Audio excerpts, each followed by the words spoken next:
Jueves 8 de mayo de 2025, emisión 755 de la memoria histórica aún no contada del conflicto armado en Colombia. Estamos a 245 episodios de llegar al icónico número de 1000 reconstrucciones del narcoterrorismo comunista contra Colombia. Actos criminales que han cometido las bandas armadas del Partido Comunista con diferentes argumentos, pero siempre destruyendo al país. En el día de hoy, en la emisión 755, vamos a hacer un análisis, una reconstrucción, unas reflexiones políticas, geopolíticas, estratégicas, tácticas y de seguridad nacional en torno a unos hechos que ya están en el olvido de la mayoría de los colombianos, pero que, como es nuestro propósito, no los dejamos que pasen desapercibidos ni que se entierren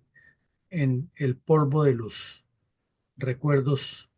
siempre dejados en segundo plano en la historia de los pueblos. Y es que en noviembre de 1988, la Unión Caminista del Ejército de Liberación Nacional,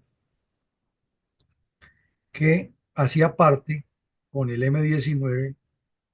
con las FARC y el EPL, de lo que llamaban la Coordinadora Guerrillera Simón Bolívar, lanzó una oleada de ataques criminales en todo el país. Y el municipio de Tona, Santander, límites con norte de Santander, tiene una ubicación geoestratégica fundamental para el paso de la cordillera y el movimiento hacia Venezuela y hacia el interior del país, hacia Arauca y hacia La Guajira. Tiene una ubicación geoestratégica fundamental ese municipio. Fue blanco el corregimiento de Berlín, que queda en las estribaciones del páramo de Berlín, además una zona geoestratégica y geoeconómicamente muy importante para todo Colombia. Eh, Ese sitio fue blanco de un ataque criminal depredador en el cual le causaron gran destrucción, un ataque desmesurado contra 6 agentes de policía que combatieron hasta que se les acabó la munición y los bandidos le robaron las armas. Y un hecho más que nos corrobora cómo el terrorismo comunista no ha hecho sino a lo largo de los 70 años que llevan de manera sincronizada en nombre del Partido Comunista destruyendo a Colombia,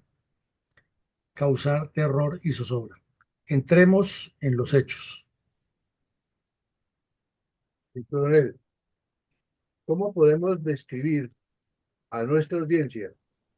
en qué consistió la Unión Caminista del Ejército de Liberación Nacional y cuál era la relación de este grupo narcoterrorista con los delincuentes de la coordinadora guerrillera Simón Bolívar? Esta foto, tomada en una de las guaridas del cura Pérez, en la zona del Catatumbo, en 1988, muestra a unos periodistas alemanes que vinieron a autosecuestrarse, enviados por sacerdotes de la Teología de Liberación de Alemania, a hablar con el cura Pérez. Publicaron unas crónicas que presentaban a los terroristas del ELN prácticamente como la reencarnación de Moisés, David y Jesucristo. Y esos delincuentes del ELN estaban en ese momento haciendo parte de la coordinadora guerrillera Simón Bolívar. Aunque ya lo hemos repetido, volvemos a traerlo a la audiencia para tener claridad histórica de cómo era el proceso. El proceso se surtía de la siguiente manera. En 1982, el señor Belisario Betancourt, ansioso con su premio Nobel de Paz y sin importarle lo que le pasara a Colombia, inició diálogos con varios grupos narcoterroristas, entre ellos el EPL, las FARC, Quintín Lame, M-19. Pero había una dificultad con el ELN, que estaba en ese momento en lo que ellos llamaban la etapa de replanteamiento, y la decisión de los cabecillas encabezados por el cura Pérez fue que no negociarían nada con el gobierno de Belisario Betancur, al que consideraban manzanillo, mentiroso y sin ninguna estrategia, pero que además ellos estaban en esa etapa de reconstrucción, de replanteamiento, de reevaluación de objetivos y estaban en tratos con unos disidentes del EPL, de las 14 disidencias que ha tenido el EPL, para formar un grupo mucho más robusto que llamarían la Unión Camilista del Ejército de Liberación Nacional. Ahí en ese momento es cuando el terrorista León Valencia, que ahora es el experto analista de los conflictos en Colombia, amiguis personal de Ariel Ávila, honorabilísimo senador, experto en seguridad nacional, decidieron en ese momento los helenos formar la UCLN, que era esa unión que se materializó en el año 86, después de la visita del Papa a Colombia, Juan Pablo II.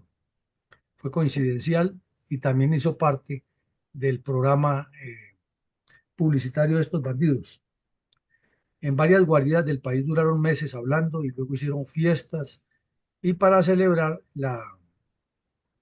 creación de la UCLN, Unión Camilista del Ejército de Liberación Nacional, lanzaron una oleada terrorista. Entonces, ya constituidos como Unión Camilista, las FARC les plantearon reevaluar la coordinadora guerrillera Simón Bolívar, perdón, la coordinadora nacional guerrillera que existía antes. Y entonces el ELN entró ya a ser parte de la dirección principal de la coordinadora guerrillera Simón Bolívar. Y de ahí es cuando surge toda esa oleada terrorista de los años 87, 88, 89, 90, 91 y 92, que lo hemos llamado en algunos de nuestros libros el quinquenio de la deshonra, equivalente a parte del gobierno de Virgilio Barco y parte del desgobierno de César Gaviria. Teniendo ya en claro eso, entendemos por qué el corregimiento de Tona, perdón, el corregimiento de Berlín en el municipio de Tona, Santander, fue blanco de esa acción criminal que vamos a analizar hoy. Y cómo estos periodistas alemanes y todos estos sujetos que venían por medio de la curia alemana en contactos con los bandidos de la teología de la liberación y la curia colombiana, venían a hacerle publicidad y propaganda al grupo narcoterrorista, llevando crónicas al mundo entero en la cual aparecían como la reencarnación de Moisés, Mahoma, Jesús y David. Adelante, mi coronel. ¿Cuál era el tipo de propaganda criminal que distribuía entre sus víctimas civiles el grupo narcoterrorista Unión Camelista del Ejército de Liberación Nacional? Pues aunque está un poco borrosa por el paso del tiempo, la foto de lo que repartían es bien atroz el mensaje que repartían entre los campesinos. Sabemos que en términos muy populares en Colombia, a un delator se le denomina sapo. En otros países le dicen orejas, tira. Bueno, aquí le decimos de manera muy popular eh, el término sapo. Resulta que eh, publicaron unos panfletos del ELN en el cual había una persona pendiendo su cuerpo de una horca, al lado varias tumbas, y el titular: recuerde también de que el sapo está en contra de los intereses, de nuestros intereses, y nos toca ajusticiarlo donde esté. Con eso sembraban el terror, la zozobra, repartían eso en un pasquín que se llama Insurrección y en los volantes de las cuadrillas todos los meses, y además lo leían todos los días en Radio Patria Libre, que era una emisión clandestina o sigue siendo una emisión clandestina del grupo narcoterrorista, en la cual las cuadrillas del ELN, los grupos de trabajo político organizativo, se encargaban de ir a las viviendas de los campesinos, reunirlos a las 6 de la tarde y obligarlos a escuchar la perorata de Patria Libre, luego repartirle los materiales y ponerlos a comentar lo que allí ocurría con el fin de crear militancia y conciencia revolucionaria, como llaman ellos. Como vemos, el terror va de la mano con la propaganda y con la ideologización del campesinado. ¿Qué explicación lógica se podría dar al país y a la historia del conflicto armado en Colombia respecto a la doble moral de la coordinadora guerrillera Simón Bolívar, ya que el mismo día que sucedió el sangriento y demencial ataque terrorista de la cuadrilla Efraín Pavón del ELN contra los pobladores civiles del corregimiento de Berlín, municipio de Tona, Santander, en noviembre de 1988, el estafeta de la FARC, Álvaro Leiva Durán, entregó a los medios de comunicación copia de una grabación enviado por los cabecillas de la coordinadora guerrillera Simón Bolívar, aceptando una propuesta de paz del cuestionado y desleal dirigente conservador. Eso es un hecho histórico que también de tanto que ha pasado en Colombia se olvida. Resulta que una vez se configuró la Unión Camilista del Ejército de Liberación Nacional y una vez este grupo terrorista se unió a la coordinadora guerrillera que ahora pasó a llamarse Coordinadora Nacional Guerrillera Simón Bolívar. Eh, el sujeto Álvaro Leiva Durán, que venía haciendo un trabajo largo de propaganda para las FARC, llamado intermediación humanitaria de manera tramposa, adquirió más poder y el señor Osa Escobar, el señor Rafael Pardo Rueda y el señor Virgilio Barco le dieron prácticamente patente de corso para hacer lo que se le diera la gana. Y este sujeto descompuesto viajaba permanentemente a Casa Verde, tenía helicóptero, casa, carro, beca, teléfonos satelitales, o satelitales no, teléfonos especiales de la época. Era el que se comunicaba directamente desde el Palacio Presidencial con los bandidos en Casa Verde con una línea especial que montó Telecom, que se llamaba el teléfono rojo, y todo el tiempo le hacía propaganda a los bandidos. Como la señora Vera Grave y el señor Tiro Fijo, el señor Jacobo Arenas, Alfonso Cano, el cabecilla del EPL Caraballo y el cura Pérez, se han reunido era para planear cómo destruir a Colombia. Leiva Durán se reunía con ellos, tomaba trago, coñac, whisky, celebraban bacanales en Casa Verde y regresaban a Colombia a transmitir ideas. Entonces, en ese trasegar se reunió con tres politiqueros de lo que le han hecho daño al país y se les olvida a los colombianos, o se nos olvida a los colombianos, quiénes fueron. Uno fue Julio César Turbay Ayala, el otro Fabio Valencia Cosio, amiguísimo del presidente Uribe, y el otro fue el comunista Bernardo Jaramillo Osa. Y después de intensas reuniones llegaron al acuerdo que Leiva Durán tenía unas bajo la manga, que era volver a plantear otro esquema de la negociación. Recordemos, volvamos la mente a los años 80, cuántas negociaciones hubo y qué otra negociación se requería si ya en Casa Verde los bandidos ya no estaban solamente las FARC, sino estaban todos, y Vera Grave, Antonio Navarro, Oti Patiño y un bandido que le decían Raúl del M-19, reunidos allá con los otros zampones planeando cómo destruir el país y ordenando actos criminales en toda la geografía. Allá sin duda se ordenó el secuestro de Álvaro Gómez en esa guarida. Y estos delincuentes le dijeron a Álvaro Leiva que sí, claro. Y él, como era el estafete de las FARC, vino y lanzó semejante eh, joya, semejante perla, con una grabación en la que los bandidos que acabamos de nombrar reconocían que estaban dispuestos ahora sí a negociar la paz. Y uno se pregunta, pero ¿cuál negociación si lo que tenían era el gobierno arrodillado y además el narcotráfico les estaba complementando el favor, destruyendo a Colombia? Pero como vemos, este sujeto, Álvaro Leiva Durán, ya a portas de irse a reunir con Tiro Fijo y Chávez en el infierno, sigue haciéndole daño a Colombia y sigue ahora haciéndole propaganda a Petro de manera disimulada, aparentando que pelean, y en ese tiempo le hacía propaganda al ELN, a las FARC, al EPL, al Quintín Lame, al M-19. Es decir, nunca ha cesado de hacerle daño al país. Y nada de raro que dentro de poco aparezca en su cara como efigie en los billetes y las monedas de Colombia, porque así de descompuesta es la dirigencia política colombiana. Entonces, ¿qué actividades desarrollaba, entre tanto, las milicias urbanas del ELN en Bogotá? Esa misma noche, el ELN, que estaba ya entrando a pisar duro en la mesa de conversaciones y en la presencia a nivel nacional, con el nombre UCLN, tenía un lema que lo repetían hasta la saciedad: mientras llega la paz, humanicemos la guerra, y causaban los peores actos criminales desde el mismo día que anunciaron ser UCLN.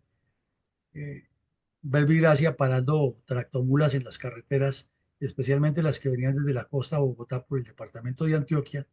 y en cualquier punto aparecían y paraban esos carros que llaman las niñeras, que traen gran cantidad de vehículos, y los incendiaban. Bajaban los pasajeros de los buses grandes de las empresas que no les habían pagado y los incendiaban. Dinamitaban los puentes, localizaban miembros de las fuerzas militares o de policía que estuvieran de civil, que fueran en vehículos, y delante de los familiares los acribillaban. eh, Montaron a lo largo de las vías una serie de estructuras de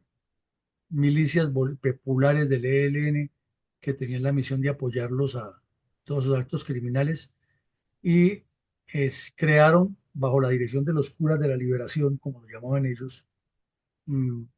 lo que denominaron los semilleros revolucionarios, que eran niños que de pequeñitos los reunían para irles metiendo la mentalidad comunista y terrorista, y a la vez enseñándoles a hacer proyectos comunitarios agrícolas autogestionarios. Y montaron hasta internados en zonas campesinas, donde los campesinos tenían que mandar a los niños, y allá los reunían y les daban adoctrinamiento, y los fines de semana les daban permiso para ir a las casas, y de ahí salieron muchos de los actuales cabecillas y terroristas del ELN. Entonces, en ese desarrollo de toda esa actividad, llegaron a Bogotá las células nuevamente, que siempre han estado activas en la Universidad Distrital, la Pedagógica y la Nacional, y alojaron aquí en Bogotá, en el centro, la ciudad, en la calle 18 con Avenida Jiménez, con Avenida Caracas, una, un grupo de una célula del ELN, y esos bandidos estaban preparando una cantidad de explosivos para colocarlos en las sedes bancarias y otros puntos, y se les explotaron y causaron pues un poco de daños y la zozobra en el sector. Esa misma noche, en un garaje en Chapinero de una familia que no ha pagado una extorsión, explotó otra bomba. Y 2 noches anteriores, en el barrio Santa Isabel, muy conocido por ser residencia de esmeralderos o comerciantes de esmeraldas, explotaron también 2 petardos que han dejado en la casa de un señor de nombre Álvaro Méndez. eh, y allí, en ese acto criminal, resultó herida la señora Edelmira de Moreno, ya una señora de la tercera edad, que vivía con su yerno en el sitio. Estos planes o estas acciones criminales pasan siempre al olvido, son noticia de un día, de 2 días, y después se quedan perdidas en la nebulosa del tiempo. Pero al atar los hechos nos damos cuenta cómo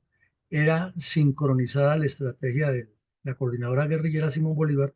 de hablar de paz, de humanizar la guerra, de querer la paz, y los bandidos del M-19 estaban ahí: Vera Grave, Carlos Pizarro, Antonio Navarro, Oti Patiño, y esos son los que hoy hablan de paz y dirigir a Colombia, cuando estaban coordinando todas estas acciones criminales. ¿Qué credibilidad tiene eso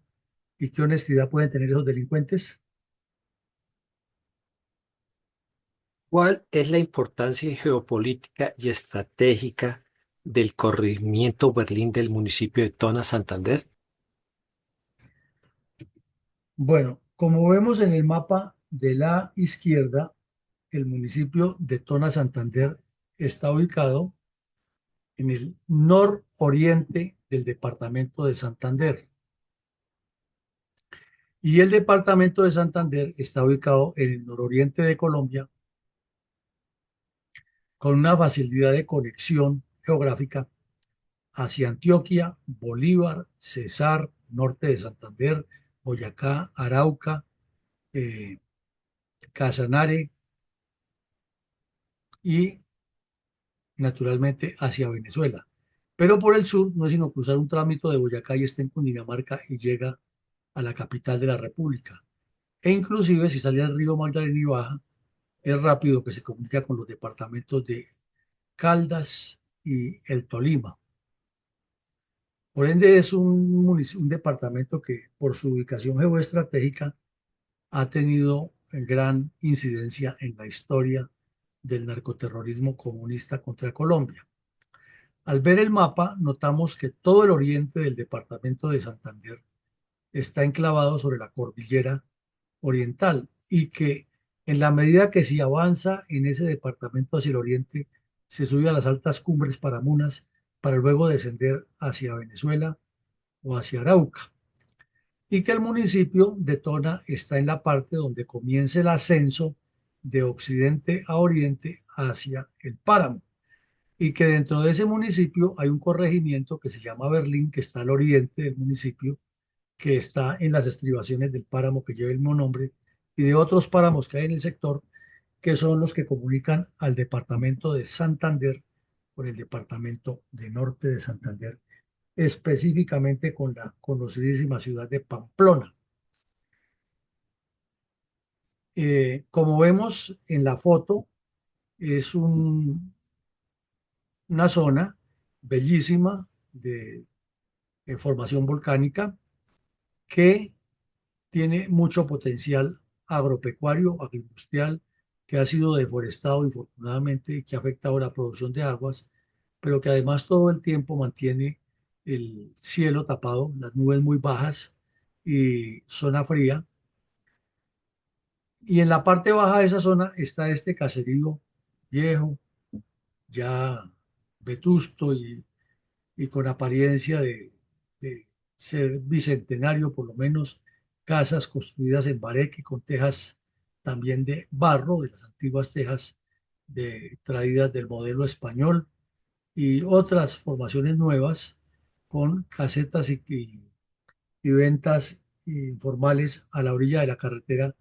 que va en dirección a Pamplona o que de Pamplona viene hacia Bucaramanga. Y vemos que el municipio ya, el propio municipio de Tona es preciosísimo, es una tacita de plata lleno de casitas blancas coloniales, como en la época de la independencia, con una catedral hermosísima y unas vistas hacia los cañones que conducen al páramo y a la cordillera también preciosas, pero que por esa ubicación tan especial que tiene tanto el municipio Tona como el corregimiento de Berlín, son apetecidos por los terroristas para montar todo tipo de acciones criminales hacia Venezuela y desde Venezuela hacia Colombia en apoyo al plan estratégico del ELN y de las FARC que delinquen en la zona. Mi coronel, ¿cómo describieron los medios de comunicación el sangriento y demencial ataque terrorista de la cuadrilla de Efraín Pavón del ELN contra los pobladores civiles del corregimiento Berlín del municipio de Tona en el mes de noviembre del 88? Infortunadamente la descripción fue así como usted la ve, un titular, asalto guerrillero del ELN en Berlín, 3 policías heridos en Santander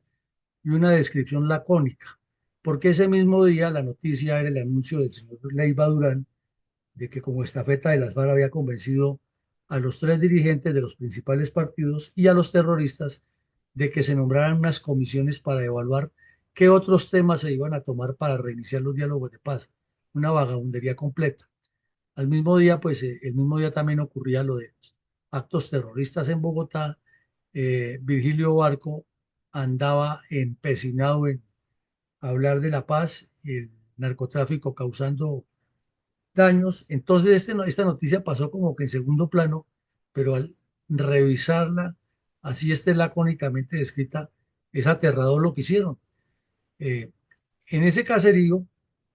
existía un puesto de policía rudimentario, como vemos las casitas que lo componen, y que ese caserío no es sino simplemente al lado y lado de la vía, como un punto de paso donde algunos viajeros paran a a comer algún refrigerio o almorzar o a comprar algunas frutas de la región, especialmente papa más económica y algún otro producto de clima frío, pero no tiene una vida muy intensa y tampoco son muchas las personas que allí residen. Claro, con el paso del tiempo, esto ya hace casi 40 años ya ha crecido más, pero en esa época era así. Y está ubicado a 36 kilómetros de, el- de Bucaramanga, según dice aquí. Y eh, allí vivían un poco de personas y entraron 60 terroristas a arrasar con el puesto de policía y asesinar a los 6 agentes que estaban allí. Los agentes presentaron resistencia hasta cuando se les acabó la munición. Al final solamente les robaron las armas, 5 carabinas y un fusil. Dejaron destruido completamente el cuartel y la mayoría de las casas del sitio quedaron afectadas por el hecho violento. Una señora que vivía ahí en la zona y que les cocinaba a los agentes de policía quedó gravemente herida. Los niños todos aterrorizados, la población civil a expensas de buscar dónde vivir mientras reparaban todos los daños que han causado las explosiones de la dinamita y los rockets que han disparado los bandidos, el terror de que iban a volver porque anunciaron que volverían, eh, el daño a los vehículos que pasaron por ahí también, que los pararon y los incendiaron. Y esto pasa al olvido y nadie se acuerda. Y el señor de Rux, en su supuesta historia o Comisión de la Verdad, para nada menciona estos actos criminales orientados por el M-19, las FARC, el EPL y el ELN en conjunto desde Casaverde, y allí estaban presentes los que hoy Petro tiene de negociadores, es decir, doña Vera Grave y Oti Patiño, eran de los que le daban el visto bueno a todos estos crímenes. Y coronel, y mientras tanto, para acabar de degradar la situación en el país, ¿cuál era la actividad criminal del cartel de Medellín en esa misma época? Ese era como la cereza del pastel, lo que nos faltaba. Resulta que había un grupo que se llamaban los extraditables, que eran todos los cabecillas del cartel de Medellín, que estaban plenamente identificados por los organismos de seguridad y se publicaba a menudo en los medios de comunicación impresos, en la radio y en la televisión, esa lista pidiéndole a los colombianos que ayudaran a capturarlos. Y ahí estaban, entre otros, pues Pablo Escobar, obviamente, los hermanos Ochoa y otros bandidos de menor importancia. Pero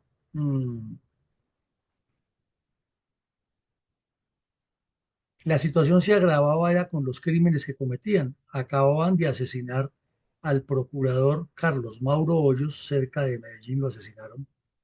Él había sido muy crítico de estos bandidos. Y había ocurrido el extrañísimo secuestro de Andrés Pastrana, que algunos insistían que ha sido un autosecuestro para proyectarse como alcalde de Bogotá.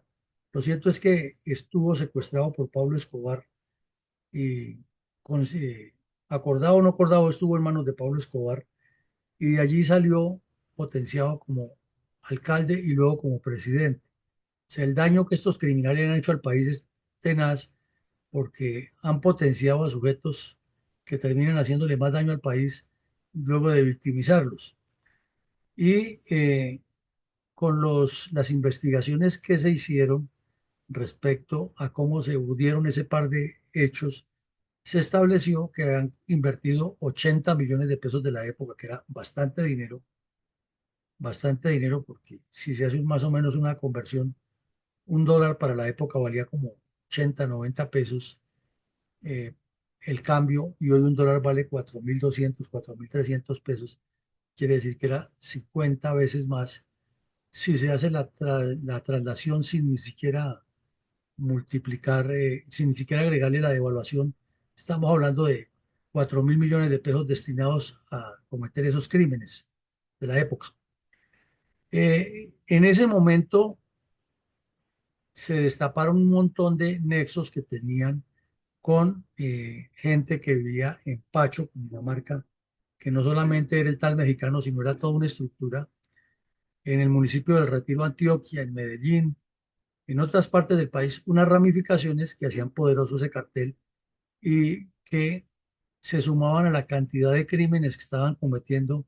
entre los que se resaltaban asesinatos de policías en Medellín a 2 millones de pesos de la época, eh, secuestros de personalidades que les podían dar importancia y campaña definitiva a que había que hacer una asamblea constituyente de no extradición. Eso también es importante resaltarlo, que no solamente el cura de Rux, sino todos los que se autodenominan reconstructores de la verdad del conflicto en Colombia, nunca mencionan que la famosa séptima papeleta fue impulsada también por Pablo Escobar, que tenía intereses muy fuertes ahí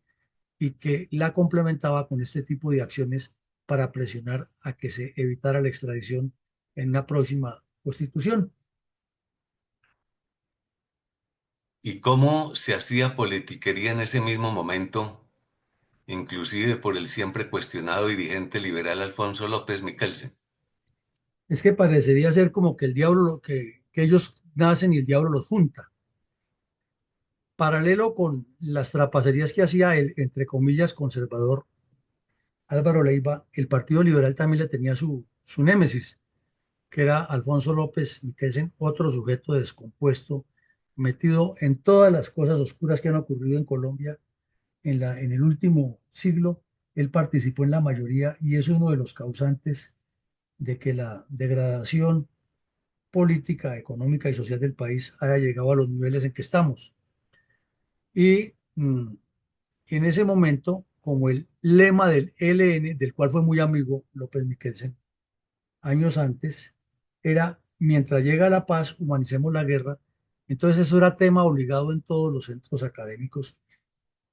sobre todo porque se insistía en muchos eventos por parte de los representantes de los bandidos que Colombia tenía que acogerse o adscribirse a los protocolos 1 y 2, especialmente al 1.2 de los convenios de Ginebra de 1936, que son los que hablan del derecho a la guerra. Y desde luego, pues lo que más les interesaba a los bandidos era el protocolo 2, en el cual el Estado prácticamente se compromete a ir reconociendo progresivamente el, la beligerancia de los grupos terroristas con base en el derecho de gentes o en el respeto a los derechos humanos y el derecho internacional humanitario. Es decir, darles ya una categoría que no tenían, porque siempre eran considerados bandidos y delincuentes, terroristas, bandoleros, criminales de la peor laya. Entonces, el señor López Miquelsen se dedicó a darle publicidad a eso y en varias intervenciones académicas y políticas lo mencionó e insistió con unas figuras traídas de los cabellos, como era especialista, en comenzar a comparar las guerras civiles del siglo XIX en Colombia y a resaltar que el Partido Liberal en las guerras lo había logrado y que inclusive en el gobierno de 1881, cuando estaba en el poder lo que llamaron el Olimpo Radical, ellos habían dejado en esa constitución, en esa ley, perdón, unas versiones muy claras de cómo se debía aplicar el conflicto, en el conflicto armado, el derecho de gentes, que él estaba empecinado en que eso se cumpliera, que era imposible que entre los colombianos nos estuvieran matando, que a un subversivo que se capturara había que respetarle completamente sus derechos humanos sin tener en cuenta los crímenes que acabara de cometer. Y entonces el periodista D'Artagnan del Tiempo, que era otro personaje de esos oportunistas y politiqueros, le envió una especie de comentario crítica favorable y López Miquelsen le contestó con una familiaridad tenaz. Entonces, como vemos, todos estos eventos ocupaban más espacio periodístico y se les daba más trascendencia en los medios de comunicación a eso que a crímenes tan atroces como el que estaba cometiendo el ELN en Berlín, Santander, y curiosamente, igual que ahora, así como lo hace el cura de Rux, el señor López Miquelsen tampoco mencionaba para nada esa atrocidad que estaban cometiendo allá en Santander y en otras partes del país los helenos, a quienes les estaba sirviendo de micrófono multiplicador con su cuento de humanizar la guerra. Entonces, en ese ambiente lleno de terroristas, mafiosos y politiqueros, ¿cuál era la preocupación del gobierno y de los partidos mayoritarios en el Congreso? La foto que vemos lo dice todo. Están en la foto tres personajes de esos siniestros que quedan reflejados para la historia en tomas gráficas. César Gaviria, un politiquero costeño de nombre Francisco José Jatín, que era el presidente de la Cámara en ese momento, y otro, el presidente de la Comisión Primera, uno de apellido Ortega. Esos tres politiqueros andaban, era hablando de hacerle una reforma a la Constitución. Entonces pongamos en el escenario, por un lado, los terroristas destruyendo el país. Por otro lado, el Partido Liberal, por medio de Alfonso López, hablando de humanizar la guerra. Al mismo tiempo, el Partido Liberal, en cabeza de Julio César Turbay, que le acababan de matar la hija, o no, que más meses después le mataron la hija, los bandidos del cartel de Medellín, hablando de hacer negociaciones con las FARC y el ELN lo más urgente antes de que llegaran las elecciones, porque eso era necesario. Por otro lado, el señor Álvaro Gómez, dividido en el Partido Conservador, haciendo su campaña personal, diciendo que tenía el movimiento de salvación nacional. Y por otro lado, en el Congreso de la República, César Gaviria, que era el politiquero corrupto eh, que le servía de enlace a Virgilio Barco para tratar de traer a todos los galanistas hacia el Partido Liberal Nuevo. Esa fue la razón por la que fue ministro de Gobierno y de Hacienda de Barco, no fue otra. Eh, en el Congreso de la República, hablando de cambiar la Constitución. Y otro descompuesto que llamaba Ernesto Samper, que era congresista, amiguísimo de Alfonso López, había creado una disidencia del Partido Liberal que la llamaba Poder Popular. Y uno se pone a pensar, y la teoría del ELN era Poder Popular, ¿habría algún nexo o sería simplemente eh, coincidencia? De otro lado,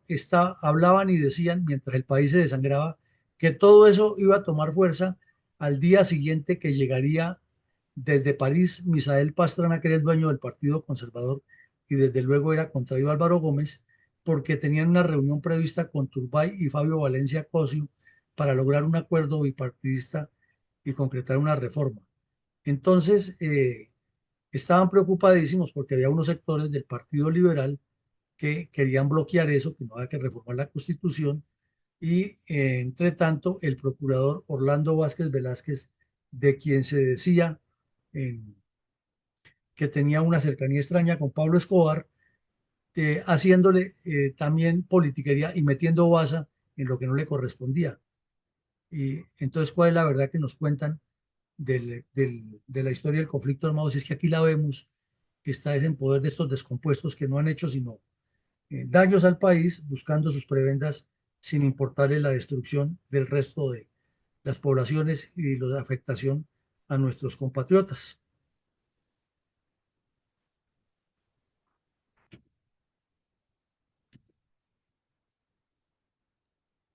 Coronel,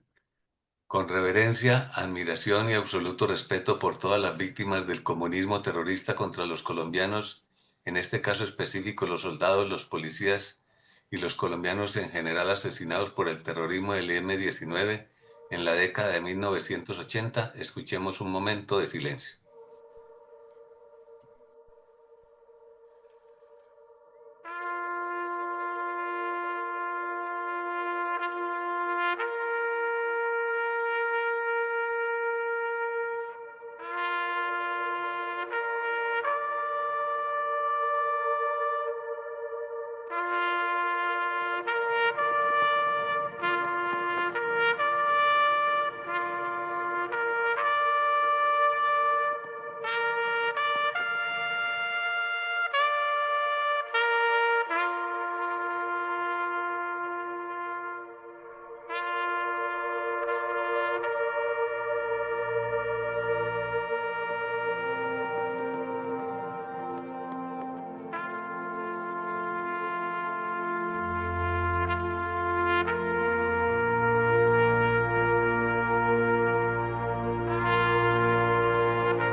¿Tiene credibilidad y futuro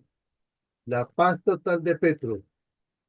si vemos en detalle el resonante fracaso de sus livianos negociadores con los grupos narcoterroristas? Y con la trillada frase que en muchos escenarios académicos, políticos, de superación personal y de muchos eventos se utiliza del maestro Einstein, según la cual si se hace lo mismo siempre los resultados serán lo mismo, sí que tiene cabida hoy en lo que vemos. Este es un episodio dantesco ocurrido a finales de 1988, cuando entre otras cosas, por esos días fue necesario suspender el Campeonato Nacional de Fútbol, cerrarlo y declarar el campeón anticipado porque los terroristas de Pablo Escobar asesinaron a un árbitro. A ese nivel ha llegado la degradación de Colombia. Si miramos todo lo que ocurrió el mismo día mientras el ELN asaltaba el municipio, el corregimiento de Berlín en Tona Santander, y los politiqueros estaban aquí en una repartija de poder aterradora,